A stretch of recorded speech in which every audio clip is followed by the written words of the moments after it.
There's been a crash with a stolen van, and it was my dad's van that's stolen, and we just need to clear his name, basically. And we've been looking for my dad. They went to my nana's at 3 o'clock in the morning and raided it. There's been a crash now? There's been a crash earlier on tonight when the car was stolen, the van. That someone's been killed, I think. The whole road's closed off.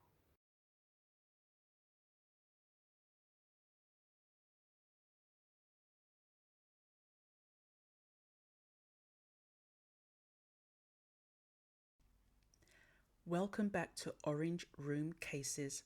I'm your host, Miss D, and if you're new here, we dig deep into the UK's most gripping and disturbing true crime stories. Stories that will keep you on the edge of your seat and question what drives evil monsters to commit some of the most heinous crimes. But before we start, if you're watching this video, show some support by joining our community and like, comment, and subscribe. Today, we unravel a disturbing case of father and son who turned a senseless confrontation on an ordinary street into a horrific crime scene. They are Martin and Shaun Breeze.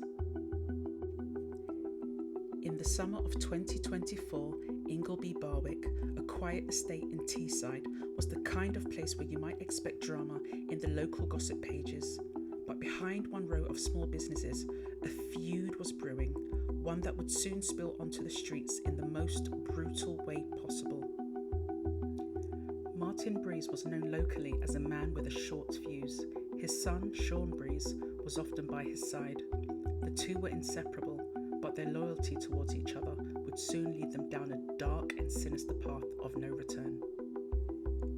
It started when an argument ensued between Shaun and Brian Darby. Brian walked home with friends after a night out at the Three Rivers bar when he took issue with Shaun, who cycled through them in a reckless manner in search for another drug fix. Words were exchanged, tempers flared, and the men pursued Shaun, but Shaun fled and called his father. No one knew that something far more sinister was brewing. Intoxicated and already high on drugs, Martin and Shaun embarked on a perilous hunt for Brian and committed the unthinkable. Brian didn't see them coming and didn't have a chance. Martin and Shaun mowed down Brian and his friends on a sidewalk, narrowly missing another bystander. One of the victims, a 16-year-old boy, was flipped in the air and landed on his head, while a man and woman suffered serious injuries, including multiple broken bones. Brian was carried about 150 metres on the front of the van before falling off in the road, where he died.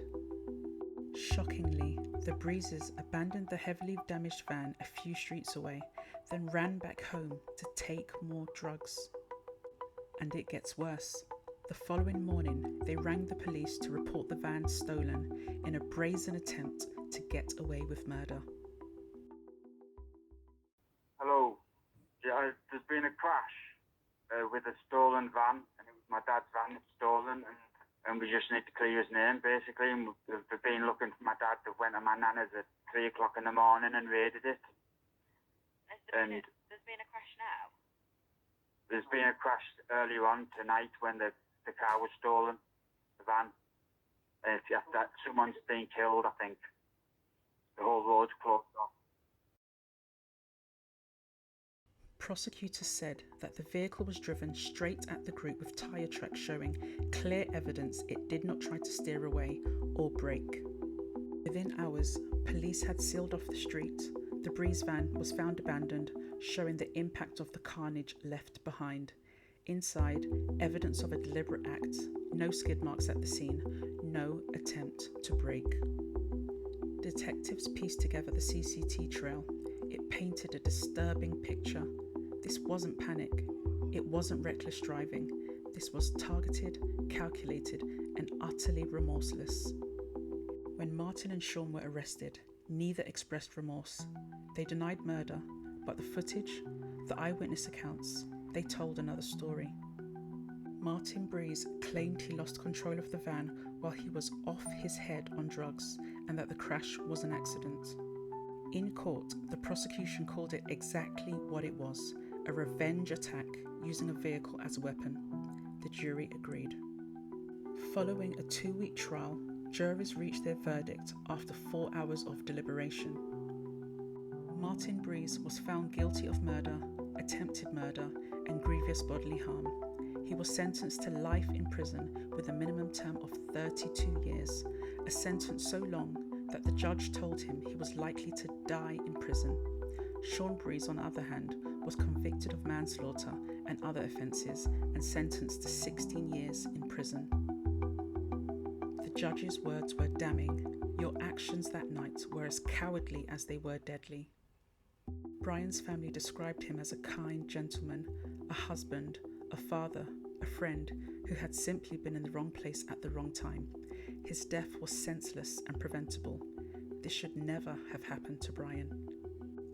And yet, the story of Martin and Shaun Breeze is more than just a tale of road rage on drugs.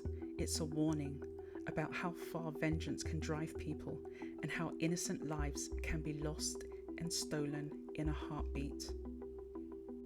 What do you think fuels crimes like this? Is it hatred, a misguided sense of loyalty, or something even darker? How does one go from words being exchanged in the heat of the moment to a plot to kill? Can drugs ever be a justification for murder? Let me know your thoughts in the comments below. And if you want more cases that pull you in and give you food for thought, make sure you like and subscribe so I know that the content resonates with you. Don't sit in silence. Thanks for watching and catch you soon on Orange Room Cases.